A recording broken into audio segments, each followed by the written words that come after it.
નમસ્કાર દર્શક મિત્રો, ખબર ગુજરાત ન્યૂઝ યુટ્યુબ ચેનલમાં આપનું હાર્દિક સ્વાગત છે।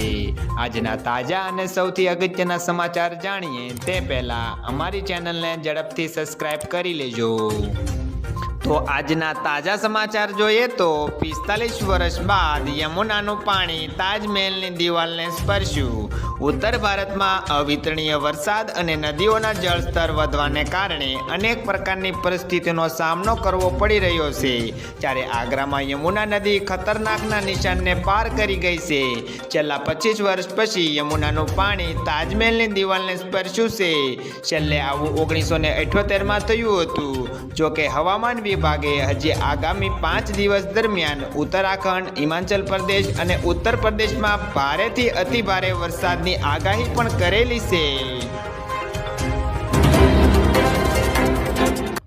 તો મિત્રો, ત્યાર પછીના સમાચારની વાત કરીએ તો 5 કલાકમાં 5 ઇંચ વરસાદ, રાજ્યમાં અહીં થયો જળબંબાકાર। રાજ્યમાં હાલ ચોમાસું 16 કળાએ ખીલેલું છે। આજે પંચમહાલના જાંબુઘોડામાં સવારે 5 કલાકમાં 5 ઇંચ વરસાદ ખાબક્યો હતો।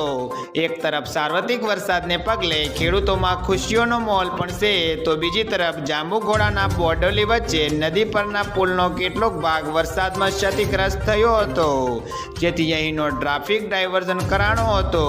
સદનસીબે કોઈ દુર્ઘટના થઈ ન હતી। ત્યાર પછીના સમાચાર જોઈએ તો ભારત બોલે છે ત્યારે દુનિયા કાન ખોલીને સાંભળે છે। રક્ષામંત્રી રાજનાથસિંહ લખનૌના પ્રવાસે છે। નિરાલાનગરમાં નાગરિક સેવા સમિતિના સંવાદ કાર્યક્રમમાં તેણે કહ્યું કે પહેલા આપણા દેશની વાતને ગંભીરતાથી લેવામાં આવતી ન હતી, પરંતુ આજે જ્યારે ભારત કંઈ પણ બોલે છે ત્યારે આખી દુનિયા ખુલ્લા કાનથી સાંભળે છે। વિશ્વના સૌથી શક્તિશાળી દેશના રાષ્ટ્રપતિ પીએમ મોદી પાસેથી ઓટોગ્રાફ પણ લે છે। આ પીએમ મોદીનું નહીં, પરંતુ દરેક ભારતીયોનું સન્માન છે। ત્યાર પછીના સમાચાર જોઈએ તો મૂસેવાલા હત્યા કેસ NIAની તપાસમાં ખુલાસો। પંજાબી સિંગર સિદ્ધુ મૂસેવાલાની હત્યા કેસમાં મોટો ખુલાસો થયો છે। નેશનલ ઇન્વેસ્ટિગેશન એજન્સીની તપાસમાં ખુલાસો થયો છે કે હત્યામાં ઉપયોગમાં લેવાયેલા હથિયારો પાકિસ્તાનથી સપ્લાય કરવામાં આવ્યા હતા। આ હથિયારો પાકિસ્તાનની આર્મન ગેમ્ફી ખાને પૂરા પાડ્યા હતા। હથિયારોની ડીલ દુબઈમાં થઈ હતી, જે ગેંગસ્ટર ગોલ્ડી અને લોરેન્સ બિશ્નોએ પણ ખબર હતી। ત્યાર પછીના સમાચારની વાત કરીએ તો વંદે ભારત ટ્રેનમાં સર્જાઈ દુર્ઘટના। દિલ્હી ભોપાલ વચ્ચે દોડતી વંદે ભારત ટ્રેનમાં અચાનક આગ લાગી છે। તમામ મુસાફરોને સુરક્ષિત બહાર કાઢવામાં આવ્યા છે। વંદે ભારત ભોપાલથી દિલ્હી જઈ રહી હતી, ત્યારે આ દરમિયાન મધ્યપ્રદેશના બીનામાં દુર્ઘટના બની છે। વંદે ભારત ટ્રેનના C14 કોચમાં પૂર્વાઈ સ્ટેશન પર આગ લાગી છે। હાલ કોઈ નુકસાનની માહિતી નથી।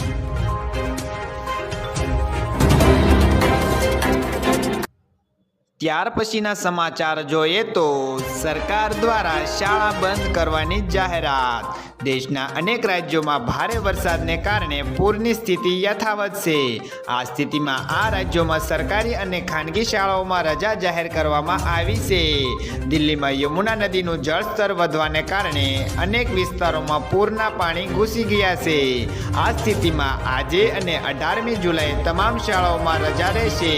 તે જ સમયે હિમાચલ પ્રદેશ અને પંજાબના ઘણા જિલ્લાઓમાં શાળાઓ બંધ રાખવામાં આવી છે।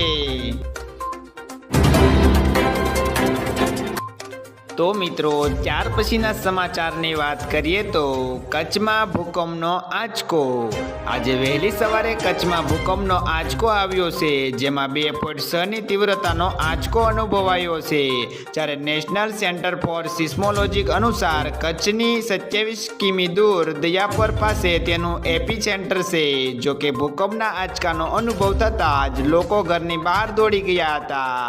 હાલ કોઈ જાનહાનિ કે માલહાનિના સમાચાર મળ્યા નથી।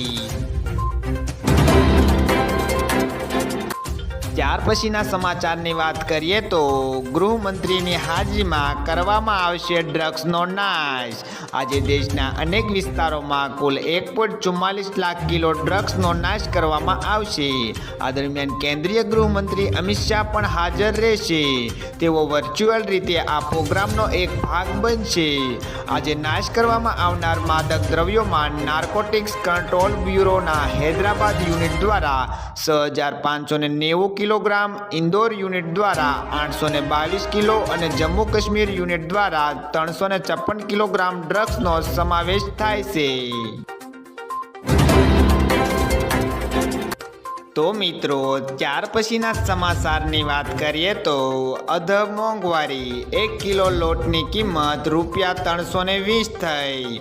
મોંઘવારીએ પાકિસ્તાનની કમર તોડી નાખી છે. કરાચીમાં 1 કિલો લોટ ₹320 પ્રતિ કિલોએ વેચાઈ રહ્યો છે, જ્યારે ખાંડ ₹160 પ્રતિ કિલોના ભાવે મળે છે. સરકાર દ્વારા આવેલા સસ્તો લોટ લેવા માટે ભારે ભીડ ઉમટી રહી છે, જેની ભાગદોડમાં ઘણા લોકોએ જીવ પણ ગુમાવ્યા હતા. ઇકોનોમિક ઇન્ટેલિજન્સ યુનિટમાં રિપોર્ટમાં કરાચીને વિશ્વના સૌથી ઓછા રહેવાલાયક 5 શહેરોની યાદીમાં સામેલ કરવામાં આવેલું છે. તો મિત્રો, આ હતા આજના સવારના મુખ્ય સમાચાર. આવા અગત્યના સમાચાર જાણવા માટે તમે અમારી ચેનલમાં બન્યા રહો.